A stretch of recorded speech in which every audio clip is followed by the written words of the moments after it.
अंधेरी रात में रजत ट्रक लेकर अपने सफ़र पर निकल पड़ा। वो रास्ता एक सुनसान जंगल से होकर गुजरता था, जो लोगों के बीच भूतिया जंगल के नाम से मशहूर था।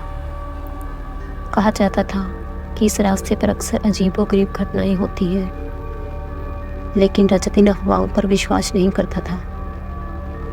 रात के करीब 2 बजे रजत अपने ट्रक के साथ उस जंगल के बीच से गुजर रहा था। जंगल इतना गहरा था कि चांद की रोशनी भी ज़मीन तक नहीं पहुंच पा रही थी। रास्ते में अचानक उसके ट्रक का इंजन बंद हो गया। रजत ने सोचा कि ये शायद कोई छोटी सी टेक्निकल प्रॉब्लम होगी, इसलिए उसने ट्रक से उतरकर इंजन चेक करने का फैसला किया। जंगल में खामोशी इतनी गहरी थी कि सिर्फ उसके कदमों की आवाज़ ही सुनाई दे रही थी। जैसे ही रजत ने ट्रक का बोनेट खोला, उसकी नज़र एक भूतिया शक्ल वाले इंसान पर पड़ी, जो बोनेट के नीचे छुप कर बैठा था। उस इंसान की आंखें बिल्कुल सफ़ेद थी और उसके होठों पर एक अजीब सी मुस्कान थी। रजत ने डर से अपनी आंखें बंद कर ली, लेकिन जब उसने फिर से आंखें खोली तो वहाँ कोई नहीं था। रजत घबराकर अपने ट्रक में वापस बैठ गया और ट्रक को स्टार्ट करने की कोशिश की, लेकिन ट्रक स्टार्ट नहीं हुआ। तभी उसने अपने रियर व्यू मिरर में देखा कि उसका ट्रक अपने आप पीछे हट रहा है, जैसे कोई उसे धक्का दे रहा हो। रजत ने पीछे मुड़कर देखा तो उसने वही भूतिया शक्ल वाले इंसान को ट्रक के पीछे खड़ा देखा। अब रजत के पास कोई और रास्ता नहीं था। उसने अपनी आंखें बंद की और ट्रक के ब्रेक पर जोर से पैर मार दिया। अचानक सब कुछ शांत हो गया। जब रजत ने अपनी आंखें खोली तो उसने देखा कि उसका ट्रक सड़क के बीच रुक गया था। उसने अपना सर घुमाकर देखा, लेकिन उसे वो भूतिया इंसान वापस नहीं दिखा।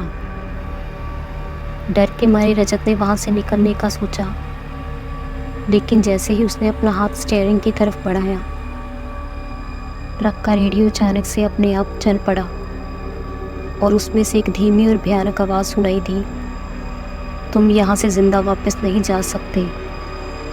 ये सुनकर रजत डर गया, लेकिन उसने हिम्मत नहीं हारी और भगवान का नाम लेकर उसने दोबारा ट्रक स्टार्ट करने की कोशिश की, पर ट्रक स्टार्ट होने का नाम ही नहीं ले रहा था।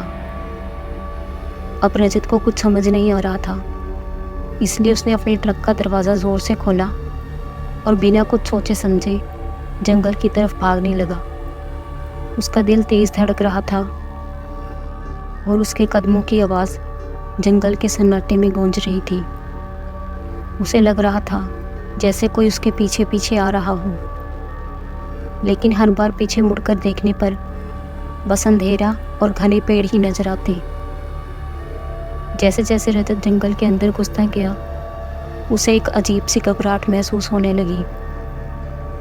पेड़ों के बीच से हल्की हल्की आवाज़ें आ रही थी, जैसे कोई उसे बुला रहा हो। वो आवाज़ें कभी हंसी में बदल जाती तो कभी बिल्कुल धीमी फुफकार में। रजत का मन घबरा रहा था, लेकिन उसके पास कोई और रास्ता नहीं था। उसने अपनी रफ्तार और बढ़ा दी। भागते भागते रजत को एक टूटा हुआ मंदिर दिखाई दिया। मंदिर देखने में बहुत पुराना लग रहा था। रजत को लगा कि शायद मंदिर के अंदर उसे शरण मिल जाए, इसलिए वो बिना सोचे समझे अंदर चला गया। अंदर का मंजर और भी भयानक था। मंदिर के अंदर पुराने दिए जले हुए थे, लेकिन उसमें तेल नहीं था। लेकिन फिर भी वो दिए जल रहे थे। दीवारों पर अजीबोगरीब चित्रकारी बनी हुई थी, जो पहली नज़र में ही डर से भरी हुई लग रही थी। रजत ने मंदिर के बीच एक मूर्ति देखी, जो किसी पुरानी देवी की लग रही थी, लेकिन उस देवी की आंखें खून से रंगीन थी और मूर्ति से हल्की हल्की रोशनी निकल रही थी। जैसे ही रजत उस मूर्ति के पास पहुंचा, मंदिर के दरवाजे अचानक बंद हो गए। रजत ने दरवाजे की तरफ दौड़ लगाई, लेकिन दरवाज़ा खुल नहीं रहा था। उसके बीच में से एक ठंडी हवा का झोंका निकला जो रजत को छूकर गुजरा। उसमें एक अजीब सी सुगंध थी। ऐसा लग रहा था जैसे किसी ने शाम की आरती की हो। तभी उसने सुना कि मंदिर के अंदर से एक औरत के चिल्लाने की आवाज़ आ रही है। रजत ने पीछे मुड़कर देखा तो वो मूर्ति अब जिंदा लग रही थी। उस मूर्ति के होंठ हिलने लगे और उसकी आंखों से खून बहने लगा। मूर्ति ने अपना हाथ उठाकर रजत की तरफ इशारा किया और फिर एक ज़ोर सी आवाज़ में बोली, यहाँ से कोई जिंदा वापस नहीं जाता। रजत का डर अब अपने चरम पर था। उसने मंदिर के दूसरे कोने में एक खिड़की देखी और वहाँ से निकलने की कोशिश की। खिड़की बहुत छोटी थी, लेकिन रजत ने अपने आप को धक्का देकर बाहर निकालने की कोशिश की। जैसे ही उसने खिड़की के बाहर पैर रखा, उसने महसूस किया कि कोई उसके पैर पकड़ रहा है।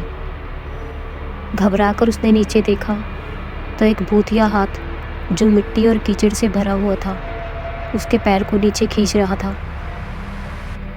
रजत ने अपनी पूरी ताकत लगाकर उस हाथ से छुड़ाने की कोशिश की, लेकिन हाथ की पकड़ और भी मजबूत होती गई। तभी उसने सुना कि मूर्ति के साथ और भी भूतिया आकृतियां मंदिर के अंदर से निकलकर बाहर की तरफ आ रही हैं। उनके चेहरे बहुत भयानक थे। आंखें पूरी तरह से सफ़ेद थी और उनके पैर में मिट्टी और खून लगा हुआ था।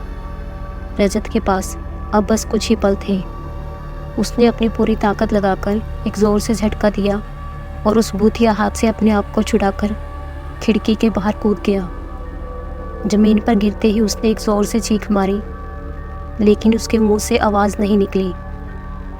जंगल की ठंडी ज़मीन पर उसने अपने आप को संभाला और बिना पीछे देखे दौड़ लगानी शुरू कर दी। जंगल के अंदर उसने देखा कि पेड़ अपने आप हिल रहे हैं और उसके पत्ते उसकी तरफ तेज़ी से गिर रहे थे, जैसे वो भी उसे पकड़ना चाह रहे हों। रजत दौड़ता रहा, अपनी जान बचाने की कोशिश करता रहा, लेकिन उसे लग रहा था कि वो किसी चक्कर में फंस गया और वो मंदिर के आसपास ही भटक रहा हो। आखिरकार उसने देखा कि एक उजाले का झोंका उसके सामने आया। जब उसने ध्यान से देखा तो वो उसके ट्रक की हेडलाइट्स थी। उसके दिल में थोड़ी सी उम्मीद जागी और वो उजाले की तरफ दौड़ने लगा। लेकिन जैसे ही वो ट्रक के पास पहुंचा, उसने देखा कि ट्रक के अंदर वही भूतिया शक्ल वाला इंसान बैठा हुआ है। उसके हाथ स्टीयरिंग पर थे और उसने ट्रक स्टार्ट कर दिया। ट्रक पूरी स्पीड से रजत की तरफ आने लगा। रजत ने अपने आप को ट्रक से बचाने की कोशिश की, लेकिन वो भूतिया शक्ल वाला इंसान पूरी ताकत से ट्रक को उसकी तरफ लेकर जा रहा था। आखिरकार ट्रक रजत से टकरा गया और एक जोर से आवाज़ हुई। लेकिन जब रजत ने अपनी आंखें खोली तो उसने देखा कि वो अब ट्रक के अंदर है और ट्रक की सीट पर बंधा हुआ है। उसने अपने आप को आज़ाद कराने की पूरी कोशिश की, लेकिन बहुत कोशिश करने के बाद वो खुद को आज़ाद नहीं कर पाया। ट्रक अपने आप चालू हो गया और रेडियो से एक बार फिर वही आवाज़ आई, तुम यहाँ से ज़िंदा वापस नहीं जा सकते। उसके बाद ट्रक जंगल के अंदर कहीं खो गया। कहा जाता है कि उस रात के बाद से कभी किसी ने रजत और उसके ट्रक को नहीं देखा, लेकिन आज भी अगर कोई इस जंगल से गुजरता है तो उसे वो ट्रक के हॉर्न की आवाज़ें और इंसानी चीखों की आवाज़ सुनाई देती है, जैसे कोई तुम्हें बुला रहा हो। लोग कहते हैं अगर तुम उस आवाज़ के पीछे जाओगे तो तुम भी कभी वापस नहीं आओगे।